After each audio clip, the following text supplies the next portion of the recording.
ఏవి కావాలి, అభిరుచి కావాలి.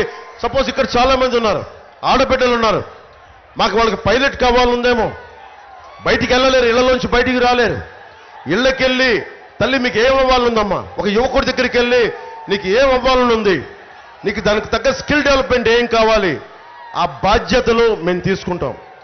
మనకి మోదీ గారు స్కిల్ డెవలప్మెంట్ కాన్సెప్ట్ ఉంది, దాంతోపాటు స్కిల్ గణాంకాలు ఇది ప్రత్యేకించి మనం చేస్తున్నాం. ఇప్పుడు దాకా భారతదేశంలోనే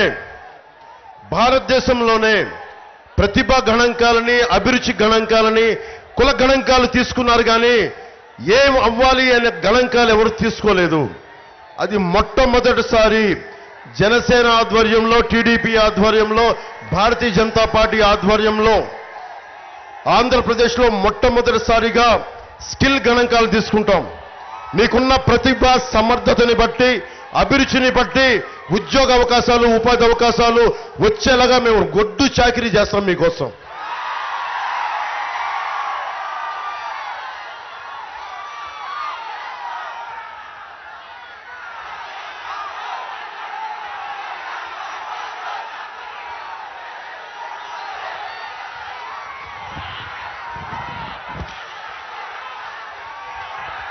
మేనిఫెస్టోలో కొన్ని కీలకమైన అంశాలు చెప్పి ముగిస్తాను. ముఖ్యంగా కూటమి ప్రభుత్వం రాగానే DSC notification, mega DSC notification విడుదల చేస్తాం. ఈ 5 సంవత్సరాల్లో యువతకి 20 లక్షల ఉద్యోగాలు.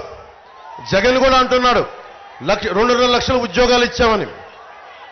1,70,000 ఉద్యోగాలు తీసి 2.5 లక్షల ఉద్యోగాలు ఇచ్చాడంట. ఈ కథ ఒకసారి మీరు చూడండి, వినండి. అలాగే ప్రతి రైతుకి ఏటా 20,000, ప్రతి మహిళకి నెలకి 1,500 రూపాయలు, ప్రతి ఇంటికి, ప్రతి మహిళకి ఏడాదికి ఉచితంగా 3 గ్యాస్ సిలిండర్స్.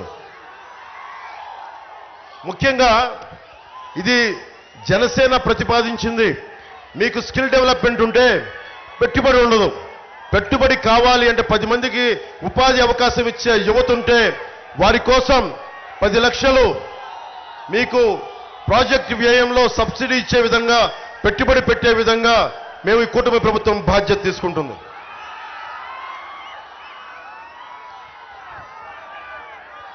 ఉత్తరాంధ్రకి సంబంధించి మనకి ప్రత్యేకించి ఈ ప్రాంతం తాలూకు అభివృద్ధి, ఉద్యోగ కల్పనకి ప్రత్యేకమైన ఎంప్లాయ్మెంట్ జోన్లు ఏర్పాటు చేస్తాం.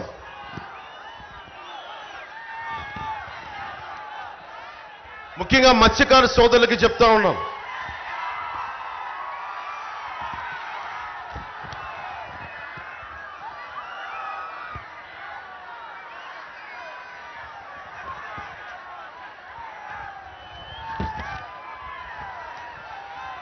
మత్స్యకారులకు చెప్తా ఉన్నాం. నేను కూటమి తరపు నుంచి నిన్న మేనిఫెస్టోలో పెట్టాం. ముఖ్యంగా మత్స్యకారులకి మీకు హాలిడే అప్పుడు మీకు 20,000 రూపాయలు అందజేస్తాం. అలాగే పూడిమడకలో ఫిషింగ్ హార్బర్ని తీసుకురావడానికి ప్రత్యేకంగా సీఎం రమేష్ గారు, మన సుందరపు విజయ్ కుమార్ గారు కృషి చేస్తారు.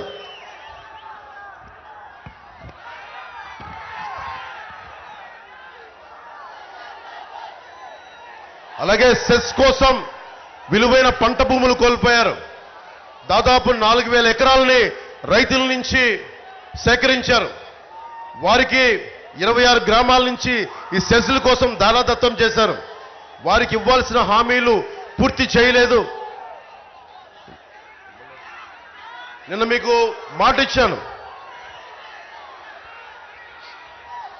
ఇచ్చా, పోలవరం నిర్వాసితుల కోసం ఎలా నిలబడ్డామో. నేను పాలిటిక్స్ కి వచ్చిందే SCZలు అడ్డగోలుగా మనకి రాజశేఖర రెడ్డి గారు కొన్ని ఇచ్చారు. ఉదాహరణకి మనకి అచ్యుతాపురంలో SCZలు వచ్చినాయి, పరిశ్రమలు వచ్చినాయి. కొన్ని చోట్ల భూములు తీసేసుకున్నారు, కానీ పరిశ్రమలు రాలా, రైతులు నష్టపోయారు. ఆ రైతుల తరపున మీ గొంతు, మీ కష్టాన్ని నేను, పవన్ కళ్యాణ్ అనే నేను మీకు అసెంబ్లీలో సుందరపు విజయ్ కుమార్ గారితో పాటు నేను మీ గళం వినిపిస్తాను, మీకు అండగా